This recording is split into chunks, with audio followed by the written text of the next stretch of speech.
దక్షిణ అయోధ్యగా విరాజిల్లుతున్న భద్రాద్రి శ్రీ సీతారామచంద్ర స్వామి వారి దేవస్థానంలో ప్రతి నిర్మాణం ఓ అద్భుతమే. ప్రతి సంవత్సరం శ్రీరామనవమి కళ్యాణ వేడుకకు వేదికగా నిలిచే మిథిలా స్టేడియం అందులో ఒకటి. 6 దశాబ్దాల క్రితం నిర్మించబడిన ఈ కట్టడం ఈ శతాబ్దంలోనే నిర్మించిన అద్భుత కట్టడాలలో ఒకటిగా చరిత్రకెక్కింది.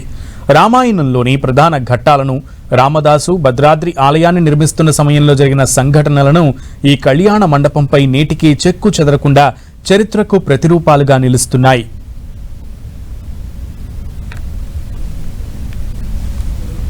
కళ్యాణ మండపం ప్రత్యేకతపై మరిన్ని వివరాలు మా ప్రతినిధి సైదులు అందిస్తారు.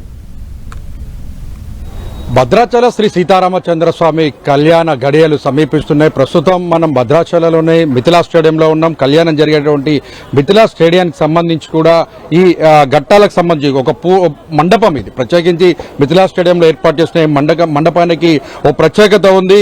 ఈ ప్రత్యేకతకు సంబంధించి కూడా దేవస్థానంలో వారు ప్రతి నిర్మాణంలో ఒక అద్భుతమైనటువంటి ఈ శ్రీరామ కళ్యాణ వేడుకకు వేదికగా నిలిచినటువంటి ఈ మిథిలా స్టేడియం అవలోకంగా చెందింది. 6 దశాబ్దాల క్రితమే నిర్మించబడిన ఈ కట్టడం ఈ శతాబ్దంలోనూ నిర్మించినటువంటి అద్భుత కట్టడాల్లో ఒకటిగా చరిత్రకెక్కిందని చెప్పుకోవచ్చు. రామాయణంలోని ప్రధాన ఘట్టాలను మనం చూస్తున్నాం. విజువల్స్ లో రామాయణంలోని ప్రధాన ఘట్టాలన్నింటినీ కూడా రామదాసు భద్రాద్రి ఆలయాన్ని నిర్మిస్తున్న సమయంలో జరిగిన సంఘటనలు ఈ కళ్యాణ మండపంపై నేటికి చెక్కు చెదరకుండా చరిత్రకు ప్రతిరూపాలుగా నిలుస్తున్నాయి. మిథిలా స్టేడియంకు సంబంధించి మనం చూడొచ్చు. సీతారాముల కళ్యాణానికి సంబంధించినటువంటి జరుగుతున్నటువంటి తీరుకు సంబంధించి సీతారామచంద్ర స్వామి కావచ్చు, లక్ష్మణుడు, మొత్తం దేవతలు అందరూ కూడా కళ్యాణ తంతు జరుగుతున్నటువంటి ఘట్టానికి సంబంధించినటువంటి అపురూపమైనటువంటి అద్భుతమైనటువంటి మొత్తం కూడా ఇక్కడ కనిపిస్తున్న పరిస్థితి అయితే కనిపిస్తుంది. ఓవరాల్ గా మొత్తం రామాయణం సంబంధించి కావచ్చు, సీతారామచంద్ర స్వామి కళ్యాణం సంబంధించినటువంటి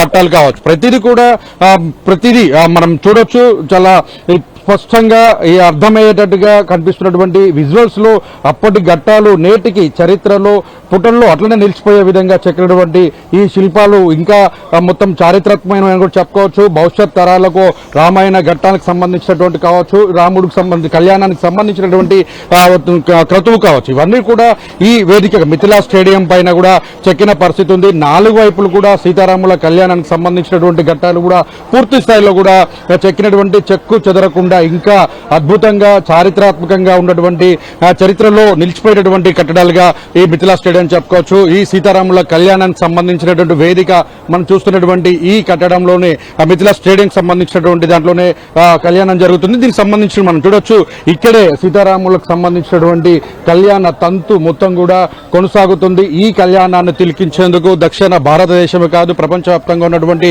తెలుగు వారంతా కూడా సీతారాముల కళ్యాణ వేడుకను కనులారా తిలకించేందుకు మొత్తం కూడా ఆధ్యాత్మికంగా ఎదురు చూస్తున్న పరిస్థితి కనిపిస్తుంది. మొత్తం భద్రాచలం ఆధ్యాత్మిక శోభను సంతరించుకుందని చెప్పుకోవచ్చు. కెమెరామెన్ విజయ్తో సైదులు, 10 టీవీ, మిథిలా స్టేడియం నుంచి.